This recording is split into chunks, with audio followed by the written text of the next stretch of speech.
Hindi pa man natutuloy ang sinasabing part 2 ng Hello Love Goodbye, ay madalas pa din namang nagkakasama ngayon sina Alden Richards at Catherine Bernardo.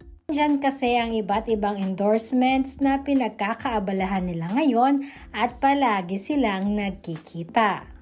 Samantalang hindi naman may alis sa pamilya ni Alden ang excitement, lalong-lalo na sa kapatid niyang si Risa nang malaman ito at mapabalitang nanliligaw nga ang kapatid niyang si Alden kay Catherine Bernardo. Fan daw kasi di umano siya ni Catherine. Bagamat ayon na din sa aming source ay gusto muna di umanong i-enjoy ni Catherine at Alden kung ano ang meron sila ngayon. Ayaw din di umanong madaliin ng dalawa ang mga susunod na mangyayari pa sa personal nilang buhay. Masayang-masaya nga di umano itong si Catherine dahil sa wakas ay nasabi niyang tama ang kanyang mga naging desisyon nitong mga nakaraan sa kanyang buhay pag-ibig. Ganun pa man pag-amin pa ni Risa na kapatid ni Alden ay botong-boto di umano siya kay Catherine Bernardo.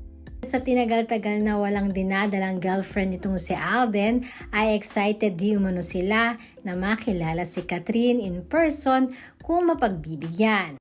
Maging ang daddy nga nila ay malimit buyuin si Alden kung kailan nga ba dadalhin dito si Catherine sa bahay nila sa Laguna.